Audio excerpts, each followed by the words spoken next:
నియోజకవర్గ ప్రజలు బ్రహ్మరథం పట్టారు. చిన్నారులు వచ్చి షర్మిలను ఆప్యాయంగా పలకరించారు. షర్మిల కూడా మిర్యాలగూడ నియోజకవర్గ ప్రజలను ప్రేమతో పలకరిస్తూ ముందుకు కదిలారు.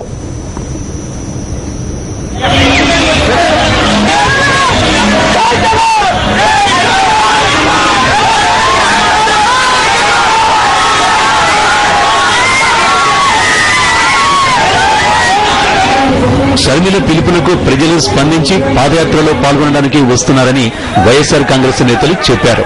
కుమ్మక్కు కుట్రను చీల్చే ఆయుధాలు ప్రజలని వారంటున్నారు.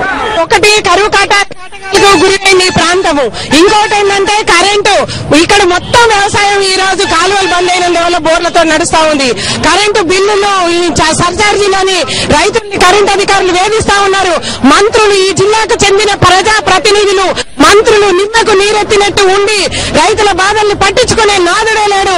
అందుకే వీళ్ళందరూ ప్రజలందరూ ఒకటే ఒక పరిష్కారం, తిరిగి జగనన్నను ముఖ్యమంత్రిని చెయ్యాలి. అప్పుడే తిరిగి రాజన్న రాజ్యం మాకు వస్తుంది. ఈ ఉచిత కరెంటు కొనసాగుతుంది. రాజన్న ప్రజా సంక్షేమ పథకాలన్నీ కొనసాగుతాయని దానికోసమే ఎదురు చూస్తా ఉన్నారు. నల్గొండ జిల్లా పాదయాత్రలో ముఖ్యంగా మహిళలు, చిన్నారులు షర్మిల వెంట కదులుతున్నారు. జగనన్న చెల్లెల్ని కన్నులారా చూసుకుని వెడుతున్నారు.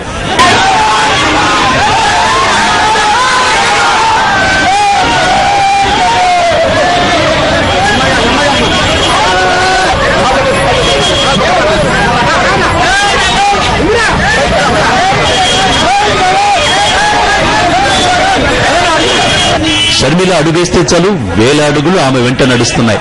కాంగ్రెస్, టీడీపీల కుమ్మక్కు రాజకీయాలకు వ్యతిరేకంగానే ఈ ప్రజలు తరలి వస్తున్నారని వైఎస్ఆర్ కాంగ్రెస్ నేతలు అంటున్నారు.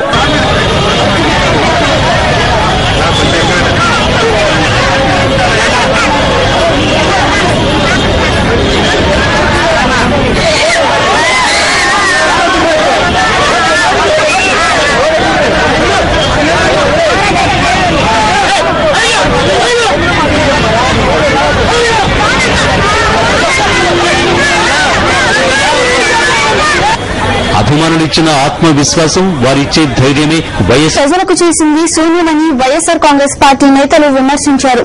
మంత్రి పదవులు పొందితే సరిపోదని ప్రజలకు సేవ చేయాలన్నారు. షర్మిల పాదయాత్రకు ప్రజలు వేలాదిగా తరలి రావడం చూసి కాంగ్రెస్, టీడీపీలు వణికిపోతున్నాయని వైఎస్ఆర్ కాంగ్రెస్ నేతలు అన్నారు.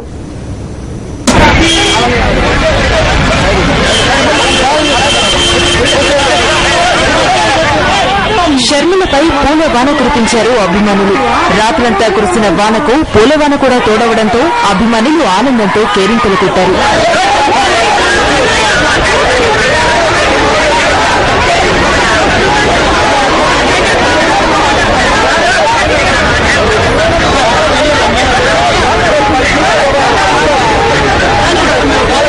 వైఎస్ఆర్ చేపట్టిన ప్రజా సంక్షేమ పథకాలే ప్రజలను షర్మిల వెంట నడిపిస్తున్నాయని వైఎస్ఆర్ కాంగ్రెస్ నేతలు చెప్పారు.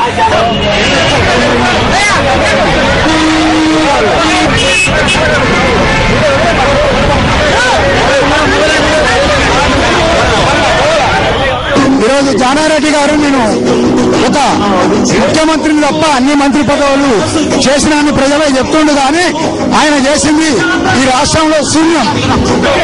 నల్గొండ నియోజకవర్గంలో షర్మిలను ఆశీర్వదించడానికి వృద్ధులు పెద్ద ఎత్తున తరలి వస్తున్నారు. షర్మిలను చూసి పలకరించి వెళ్తున్నారు.